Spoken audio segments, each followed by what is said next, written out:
good, YouTube? It's your boy, Blue Blood Sports TV, back at y'all with another one.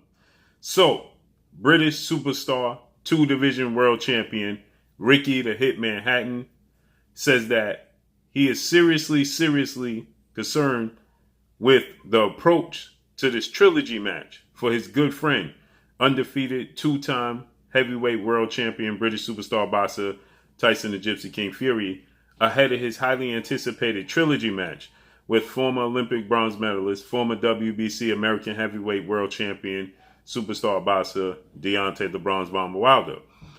Ricky Hatton, he says that he's been closely observing Deontay Wilder and his training. He's been keeping a close eye.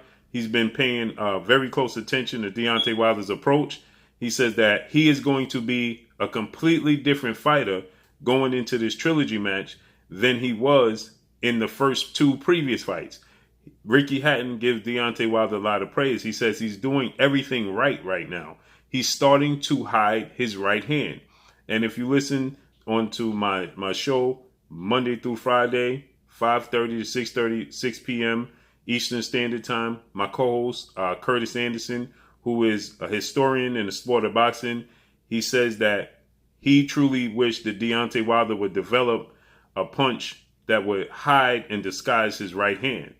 And that's exactly what Ricky Hatton had to say in this interview. Okay, Ricky Hatton, he stated that while he's paying so close attention to Deontay Wilder is hiding and disguising his right hand.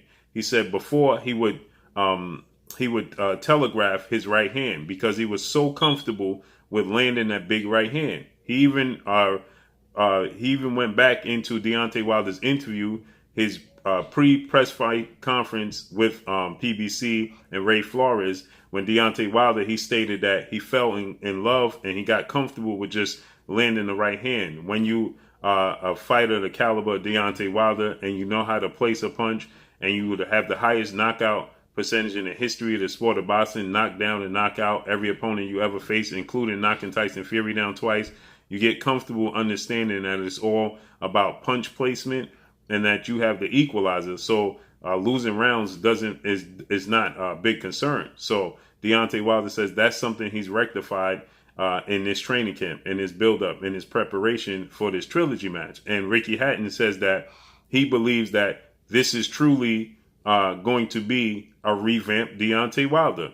And this is interesting because you see Tyson Fury's father, Big John Fury, he states that he believes Deontay Wilder could be a revamped fighter going into this trilogy match as well. Thus the reason why he said he wants his son, Tyson Fury, to vacate the title, give it back to Deontay Wilder, and pursue a showdown with fellow countryman, 2-time unified heavyweight world champion, British superstar boxer, Anthony Joshua, August 14th. But obviously, Deontay Wilder won the arbitration, so it's not that simple. He cannot just vacate the belt, give it back to Deontay Wilder, and move on. No, he has to physically face Deontay Wilder in a trilogy match, or he has to retire. So with that said, Big John Fury, he says that this is a very risky fight for his son. He says that, Deontay Wilder could be a very different fighter going into this trilogy match. And he believes that, Tyson Fury may not be motivated for this fight with Deontay Wilder as well. He says that Tyson Fury was focused and all his attention was to Anthony Joshua. And now he had to rededicate and refocus himself on Deontay Wilder. Now, Ricky Hatton, he states that, the fact that he feels Deontay Wilder lost so easily to Tyson Fury that it may give Tyson Fury false hope that that's going to be a repeat of the second fight. Okay, so he says that he's been pleading with Tyson Fury to truly bite down and focus on Deontay Wilder, not the Deontay Wilder you faced in the rematch in the second fight, but not the Deontay Wilder you fought the first time.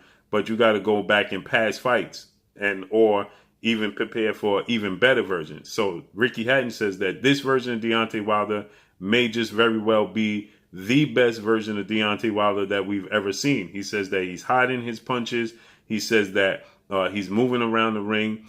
He's not being stationary. He's not relying on one punch. He says that, and he's shortening himself up. Okay, he's shortening up his punches.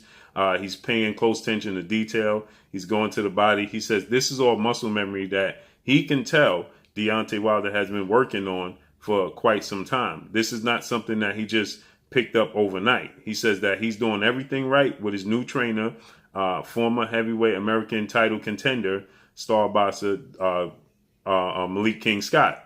Now Deontay Wilder has a new trainer, Malik Scott. He was always part of the team, but now he's the lead trainer. So Ricky Hatton is saying that he's starting to do everything correct, and it's going to take Tyson Fury at his very best to win this fight. So he says he's been pleading with Tyson Fury to lock down, to stay 1,000% focused on a different version of Deontay Wilder. Don't prepare yourself for the guy that's coming in looking to land one punch. He says you're going to have to deal with a guy that's going to be more mobile, that's going to be more dedicated, and he has a chip on his shoulder. He says because he believes that Deontay Wilder was embarrassed from the way the second fight played out. He says, and that's going to motivate Deontay Wilder going into this trilogy match. So he says it's going to be a completely revamped, different guy going into this trilogy match. It's ironic because you're hearing a lot of people now starting to say that Deontay Wilder can possibly be a completely different guy going into this trilogy match. And maybe Tyson Fury is not as focused and dedicated going into this trilogy match as he was in previous fights, because Tyson Fury may have the false hope believing that he's going to get the same version of Deontay Wilder that he got in that second fight. Oddly enough, Tyson Fury himself, he stated after the fight that he was expecting a completely different Deontay Wilder. That wasn't the guy he was expecting, and he just didn't seem to be himself. Okay, now we know everything that took place in the post fight, everything that took place with the gloves, the water, and things of that nature. But Tyson Fury, he even stated that he thought that it was going to be a completely different Deontay Wilder in that rematch than it was, than what he got. Okay, in the first fight, Deontay Wilder, he did a lot of following Tyson Fury in that fight, looking to just land the right hand. And so Ricky Hatton is saying that the way he's setting up the jab, you don't even see the right hand coming. He says now, obviously, it's little clips that they're letting us see. He says, but those little clips are very, very telling. And Ricky Hatton is saying that imagine what he's doing full throttle. Okay, so he says that he's not telegraphing the right hand, and you can't even see when it's coming because he's using the other punches to set up that right hand, and that's very concerning on their part.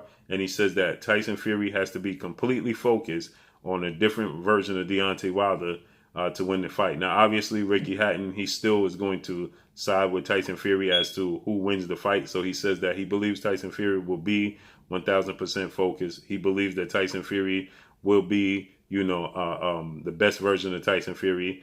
He says that he still believes that Tyson Fury is the better fighter. But he says that this is going to be a very interesting fight. He says that it's going to leave you on the edge of your seat because obviously Deontay Wilder has the eraser. He has the equalizer, that right hand. And he can land that right hand at any given time. And should he land that right hand, anything can happen, obviously, right? Deontay Wilder in the clips, you can see him moving around. You can see that he's paying very close attention to detail. You can see that Deontay Wilder is, very focused on head movement. Okay, he's not just being a stationary target. You can see he's also putting a lot of emphasis on going to the body. Okay, mainly left hooks to the body. Okay, that giving Tyson Fury something to think about other than the right hand, something to occupy Tyson Fury other than the right hand. And that's what Ricky Hatton is highlighting. He's saying that now you're seeing the right hand is coming short and quick. Okay, so it's coming even more disguised and with even more torque than it normally does because he telegraphed it so you could somewhat see it coming. Now he's hiding it behind the jab. He's hiding it behind the left hook. He's hiding it behind feints, and he's hiding it behind head movement. And not to mention, he himself is moving around the ring. He's not being a stationary target. So Ricky Hatton is saying that this is a very, very, risky fight for Tyson Fury, especially seeing as though he believes that Tyson Fury may have, been distracted. He may not be the most focused on this trilogy match, and he may be thinking that, it's going to be the same outcome as it was going into that rematch, the highly anticipated rematch, the second fight. So Ricky Hatton is saying that Tyson Fury is going to have to completely buckle down. Now, we saw Tyson Fury. He took to social media. He says it's time to go underground. It's time to get off of social media. It's time to get off, of everything, doing interviews and things of that nature. It's time to just solely focus on Deontay Wilder. And the thing is, what version of Tyson Fury are we going to get? Because see, in the second fight, Tyson Fury, he plodded forward and he walked down Deontay Wilder. Okay, in the first fight, he was using the herky-jerky style that he normally uses, moving around the ring, avoiding the right hand. So if Tyson Fury is coming forward, plodding forward, and Deontay Wilder is mobile, and he's quicker, and he's hiding the right hand, well, that could be a serious issue for Tyson Fury, as he may need to make an adjustment. And obviously, if he's not the guy looking to walk down Deontay Wilder and stop him, well, then a lot of questions are going to be raised as well as to why isn't he doing that? Because he got 2 knockdowns and a stoppage victory. So you would think that that would be, the game plan with a little tweaks here and there. So let's see how this unfolds and plays out. Make sure you hit the like button. Drop a comment in the comment section. Let me know what y'all think. Y'all already know what it is. It's your boy Blue, Blue Blood Sports TV. Hate, like, comment, and subscribe. If you haven't subscribed, hit the subscribe button, hit the like button, hit the bell icon to get all the new notifications. Follow me on Instagram at Blue Blood Sports TV, all one word. Y'all already know what it is. Shout out to the entire LDBC. Shout out to New Media. Shout out to Black Media Raw. Make sure you like and share these videos. That's all I got for y'all. Peace. You're watching Blue Blood Sports TV. Wow.